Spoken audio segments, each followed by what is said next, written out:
Good evening दोस्तों। आज है 14 फरवरी और आज हम लोग देखेंगे दैनिक जागरण और अमर उजाला के अंतर्गत करंट अफेयर्स। आपको जो है बता दें कि आजकल करंट अफेयर्स विभिन्न कंपटीशन में न्यूज़पेपर से ही पूछा जाता है, तो आप लोग जो है न्यूज़पेपर हो सके तो खुद से पढ़ें, अन्यथा मेरा वीडियो भी रेगुलर देखेंगे तो उसमें जो महत्वपूर्ण इम्पोर्टेंट करंट अफेयर्स है उसको हम लोग जो है डिस्कस करते हैं। और ख़ास करके स्टेट पीसीएस और एसएससी रेलवे के में जो करंट अफेयर्स पूछा जाता है उसके बारे में ज़्यादातर डिस्कस करते हैं। बीपीएससी, यूपीपीसीएस एंड एसएससी और रेलवे से संबंधित जितने भी करंट अफेयर्स पूछे जाते हैं, तो आप लोग जो है वीडियो अंत तक ज़रूर देखें और इस वीडियो को जो है शेयर भी करें। और आज 14 फरवरी है और 14 फरवरी को वैलेंटाइन डे मनाया जाता है, तो वैलेंटाइन डे आप लोग जो है इस प्यार को अपने पेरेंट्स के साथ मनाएंगे। पेरेंट्स दैट मीन्स पेरेंट्स से ज़्यादा लगाव रखें, वह सबसे जो है उपयुक्त रहेगा आपके लिए, दैट मीन्स कि स्टूडेंट के लिए। हम ये नहीं कह रहे हैं कि ये ज़रूरी नहीं है, सब इधर का प्यार भी ज़रूरी है और उधर का भी प्यार ज़रूरी है, लेकिन हमेशा आपके साथ खड़ा रहेगा आपका पेरेंट्स, इसलिए जो है वहाँ दिखाएं। समय जो है बर्बाद बहुत ज़्यादा इधर ना करें। शायद आप मेरी बातों को समझ पा रहे होंगे। अगर आपको जो है कम समय में सक्सेस होना है तो आपको ये ट्रिक अपनाना ही पड़ेगा कि इधर समय जो है कम देना है बाबू सोना पर। चलिए आज का करंट अफेयर्स स्टार्ट करते हैं। आज का पहला करंट अफेयर्स है, यह है 38वां राष्ट्रीय खेल जो कि उत्तराखंड में आयोजन हुआ था 28 जनवरी से 14 फरवरी के बीच। इसका जो है समापन हो चुका है। प्रत्येक वर्ष जो है राष्ट्रीय स्तर पर राष्ट्रीय खेल का आयोजन किया जाता है और इस बार उत्तराखंड में किया गया था। ये आपको ध्यान में रखना है और कब से कब तक यह भी इम्पोर्टेंट है। और यहाँ पर आपको बता दें कि यह जो खेल का आयोजन हुआ था मुख्य जगहों में देहरादून, ऋषिकेश, टिहरी, हल्द्वानी, उसके बाद नैनीताल, पिथौरागढ़, ये सब जगह था जहाँ पर कि आयोजन हुआ था। हालांकि आपको ज़्यादातर पूछा जाएगा कि 38वां राष्ट्रीय खेलों का आयोजन किस राज्य में हुआ था, तो उत्तराखंड जो है आपको याद रखना है। आज का अगला करंट अफेयर्स एसआई के लिए बहुत ही इम्पोर्टेंट करंट अफेयर्स। इस तरह के करंट अफेयर्स आपको बिहार एसआई में देखने को मिलेगा। जब कोई संगठन बनता है या उसका जो है कोई नया काम होता है या आप कहें कोई ऐप इस तरह का जो है बनाया जाता है, तो वह एसआई में पूछ लिया जाता है। तो एम्स ने मानव मिल्क बैंक खोला है। मानव मिल्क बैंक, इसका नाम रखा गया है पयोधी। यह आपको ध्यान में रखना है। हालांकि आपको यह बता दें कि मानव मिल्क बैंक दैट मीन्स कि माताओं का मिल्क स्टोरेज करके जो है रखा जाता है और जिन माताओं को दूध नहीं होता है तो उनके बच्चों को जो है माता का दूध पिलाया जाता है या दिया जाता है। एम्स से पहले दैट मीन्स दिल्ली एम्स से पहले लेडी हार्डिंग मेडिकल कॉलेज यह जो है लागू कर चुकी है, मतलब यहाँ पर यह व्यवस्था है। और उसके बाद सफदरगंज अस्पताल, यह भी दिल्ली में ही है, तो ये दोनों दिल्ली में भी ही है। यहाँ पर जो है पहले से मानव मिल्क बैंक की व्यवस्था है। एम्स जो है चूँकि यह नेशनल लेवल पर बड़े अस्पताल के रूप में, हॉस्पिटल के रूप में इसका नाम आता है, तो यह जो है इम्पोर्टेंट और ज़्यादा हो जाता है। और इसका नाम रखा गया है पयोधि, यह आपको जरूर याद रखना है। जहां पर श्रोता महिलाओं से दान में मिले दूध को पाश्चुरीकृत किया जा सकेगा और इससे अपनी मां के दूध से वंचित सामान्य से कम वजन वाले प्री मैच्योर नवजात शिशुओं को किसी अन्य महिलाओं द्वारा दान किया गया दूध जो है मिल सकेगा। तो यह आपको ध्यान में रखना है नाम। आज का अगला करंट अफेयर्स देखते हैं। अच्छा, यहाँ पर ये भी आपको बता दें कि दिल्ली के किसी सरकारी अस्पताल में पहला मिल्क बैंक जो है वात्सल अमृत कोष शुरू किया गया था। यह 2017 में शुरू किया गया था। आप यह भी जो है ध्यान में रखें। और यह भी कि विश्व स्वास्थ्य संगठन कम वजन वाले नवजात शिशुओं के पोषण के लिए डोनर मानव दूध देना बेहतर जो है मानता है। ये WHO का ये है रिसर्च में आया है। चलिए आज का अगला आप करंट अफेयर्स देख लेते हैं। आज का अगला करंट अफेयर्स बहुत ही इम्पोर्टेंट करंट अफेयर्स, किसी ना किसी एग्जाम में ज़रूर पूछा जाएगा। इसको आप लोग नोट डाउन कर लें या पॉज करके इसको याद कर लें।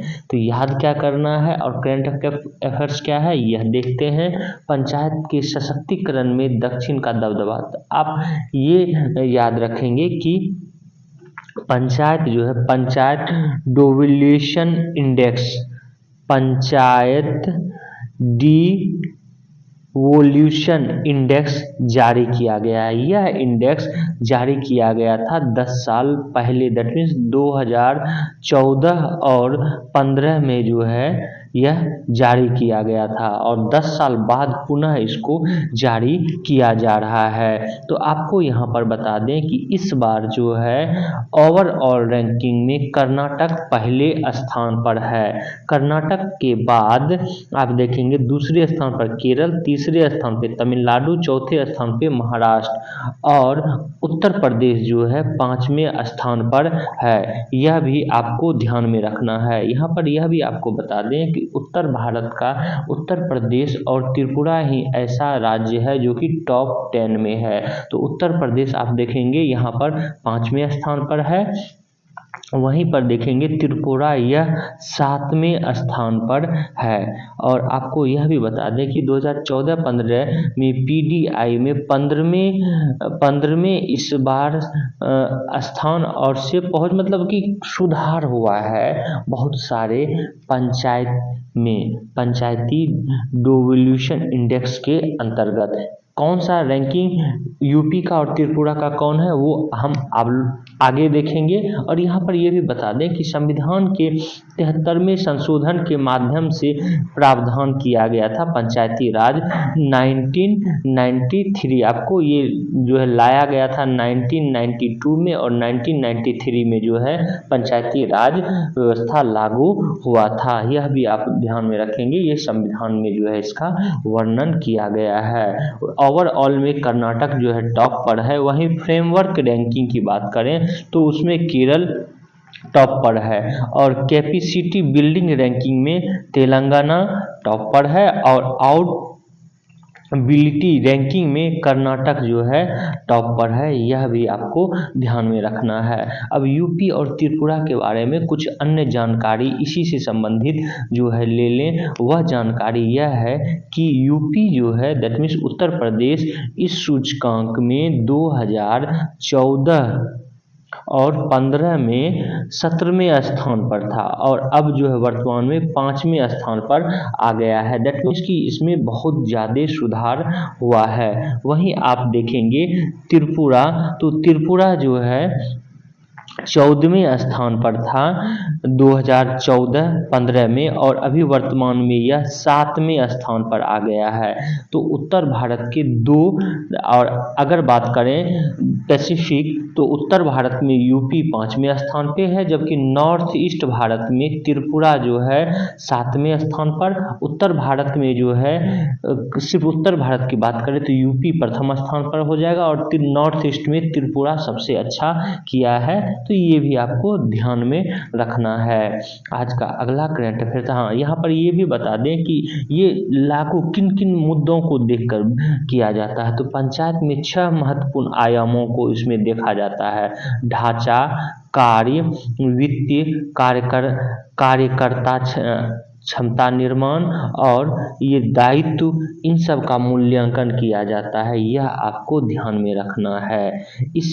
इन दायित्वों को देखते हुए कि पंचायत इन दायित्वों को किस प्रकार निर्वहन करती है, उसके अनुसार जो है काम करता है पंचायती राज व्यवस्था। दैट मीन्स कि पंचायती राज व्यवस्था किस अनुसार कर रही है, इसके अनुसार जो है इसमें दिया जाता है रैंकिंग। यह आपको ध्यान में रखना है।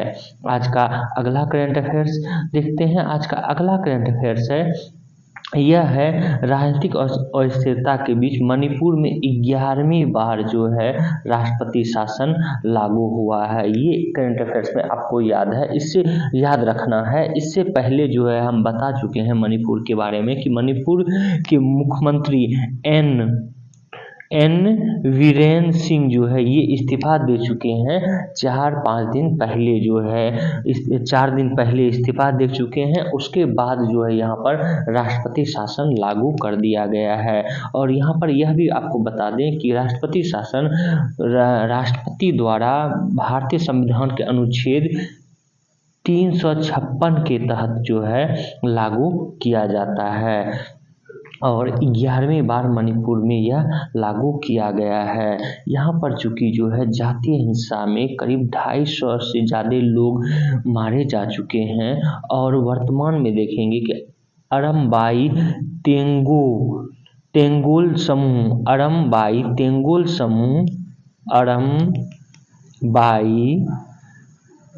तेंगोल समूह के लोग ने पुलिस पर हमला भी किया था और सुरक्षा इस समय बहुत ही अलर्ट पे है। दैट मीन्स एक्चुअल में हम ये कहना चाह रहे हैं कि आपको करंट अफेयर्स में 2-3 तथ्य यहाँ याद रखना कि हाल ही में नॉर्थ ईस्ट का कौन सा राज्य है जहाँ का मुख्यमंत्री ने इस्तीफा दिया है, तो एन वीरेन सिंह मणिपुर के जो है मुख्यमंत्री हैं। उसके बाद यहाँ पर जो है राष्ट्रपति शासन लागू किया गया किस अनुच्छेद के तहत, 356 के तहत। कैमी बार, 11वीं बार। इतना ही आपको याद रखना है। और जो है क्या हुआ नहीं हुआ, किसके बीच हुआ, वह आप लोग बहुत वीडियो देख चुके होंगे, तो वो ज़्यादातर करंट अफेयर्स में नहीं पूछा जाएगा। अगला करंट अफेयर्स है, इसके बारे में जो है पहले भी हम चर्चा कर चुके हैं। गुजरात में यूसीसी से संबंधित, तो यूसीसी गुजरात में जो है लागू करने के लिए जस्टिस रंजना प्रकाश देसाई की अध्यक्षता में जो है एक उच्च स्तरीय बैठक समिति का जो है गठन किया गया है। ये जरूर आपको याद रखना है कि गुजरात में रंजना देसाई जो कि जस्टिस रह चुकी हैं, उनकी अध्यक्षता में समिति की बैठक हुई है, तो समिति गठन किया गया है इन्हीं की अध्यक्षता में। यह इम्पोर्टेंट करंट अफेयर्स आपको याद रखना है। इससे पहले जो है उत्तराखंड गुजरात यह लागू कर चुका है यूसीसी अपने राज्य में। और आपको यह भी बता दें कि यूसीसी जो है उसके बारे में अनुच्छेद 44 संविधान के अनुच्छेद 44 में इसका वर्णन है। और अनुच्छेद 44 जो है राज्य के नीति निर्देशक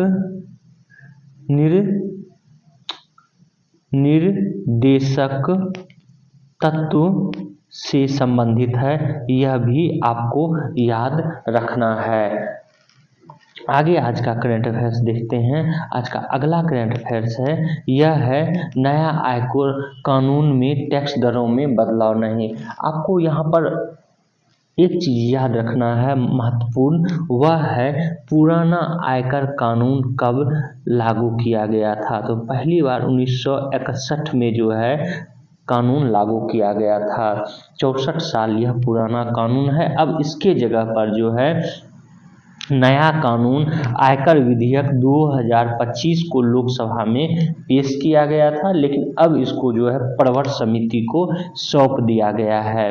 तो एक नया आयकर कानून लाने की जो है व्यवस्था की जा रही है। हालांकि इसमें बहुत चेंजिंग नहीं किया जा रहा है, लेकिन बस उसमें जो पुराने जितने भी रूल एंड रेगुलेशन है उसको हटाया जा रहा है। अगर देखेंगे कि इनकम टैक्स बिल 2025 जो पेश किया गया है, इस नए विधेयक में वर्तमान कानून की तुलना में 24 अध्याय कम किया गया है। इसके अलावा 283 सेक्शन हटाए गए हैं और 39 नए टेबल और 46 फॉर्मूले जोड़े गए हैं। तो ये जो है ये है महत्वपूर्ण बदलाव किया गया है आयकर कानून 1961 में। और यहाँ पर आपको यह भी बता दें कि इनकम टैक्स रिटर्न दाखिला करने के दौरान जो मूल्यांकन वर्ष शब्द का प्रयोग होता था उसके जगह अब टैक्स ईयर शब्दावली का प्रयोग किया जाएगा। यह भी जो है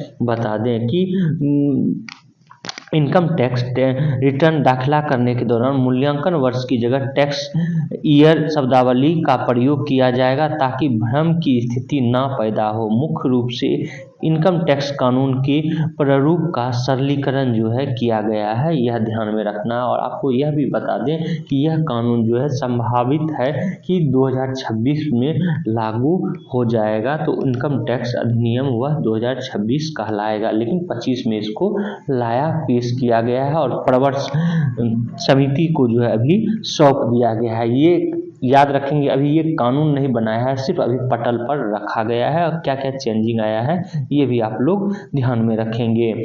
आज का अगला करंट अफेयर्स, एलन मस्क ने सरकार की सभी एजेंसियों को खत्म करने के पर, यहाँ पर आपको यह याद रखना है कि एलन मस्क जो है दक्षता विभाग के प्रमुख है। बस इतना ही करंट अफेयर्स आपको याद रखना है कि एलन मस्क ट्रंप प्रशासन में किस पद पर है, तो दक्षता विभाग पर है, यह पूछा जा सकता है और ज़्यादा कुछ नहीं। बस इसलिए हमने इस करंट अफेयर्स को यहाँ पर जो है इंक्लूड किया है। उसके बाद अगला करंट अफेयर्स देखते हैं, वह करंट अफेयर्स है ट्रंप से पहले गवार्ड, दैट मीन्स तुलसी गवार्ड से जो है पीएम मोदी मिले। यहाँ पर भी आपको एक ही तथ्य याद रखना है कि तुलसी गवार्ड जो है यह अमेरिकी सरकार में, ट्रंप सरकार में कौन से विभाग पे है, तो ये खुफिया विभाग की प्रमुख हैं, यह ही याद रखना है। और यह पूछा जा सकता है क्योंकि तुलसी गवार्ड जो है बहुत चर्चा में भी रही है और यह अपनी हिंदू मान्यताओं के कारण चर्चा में रही है। यह अमेरिका बॉर्न है और यह इंडियन मूल की नहीं है, लेकिन ये एक हिंदू है तो चर्चा में बहुत रही है।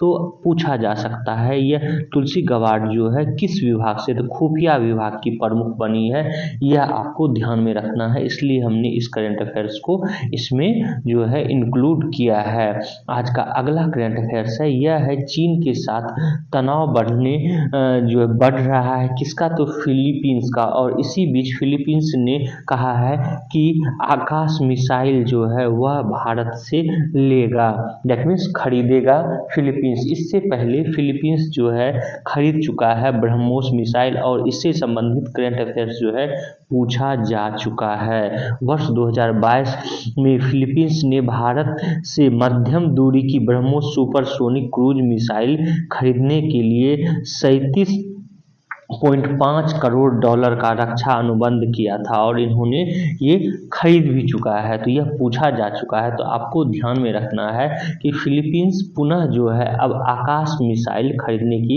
इच्छा जताई है। इस साल अप्रैल तक फिलीपींस भारत के 20 करोड़ डॉलर की रक्षा खरीद पर मुहर लगा सकता है। और यहाँ पर ये भी बता दें, देश की अग्रणी मिसाइल निर्माता कंपनी भारत डायनामिक्स लिमिटेड पिछले साल फिलीपींस के राजधानी मनीला में आयोजित एशियाई रक्षा और सुरक्षा प्रदर्शनी में शामिल भी हुई थी। तो जो मिसाइल निर्माण करता है उसमें डीआरडीओ का तो नाम आता ही है, डीआरडीओ की इकाई के रूप में आप भारत डायनामिक्स लिमिटेड का भी नाम जरूर ध्यान में रखेंगे। ये भी ऑप्शन में पूछा जा सकता है, जैसा कि हम अभी जस्ट बताए कि डीआरडीओ जो है विकसित कर रहा है मिसाइल, लेकिन डीआरडीओ की एक इकाई के रूप में भारत डायनामिक्स जो है काम करता है। और यह बता दें कि यह सतह से हवा में 25 किलोमीटर की ऊंचाई तक मारक करने में जो है ये सक्षम है।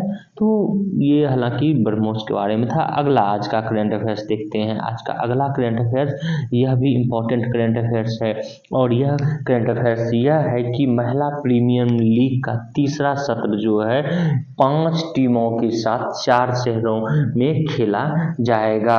और सारे टीम के कप्तान का आप लोग नाम जरूर ध्यान में रखेंगे और किन किन शहरों में खेला जाएगा यह भी।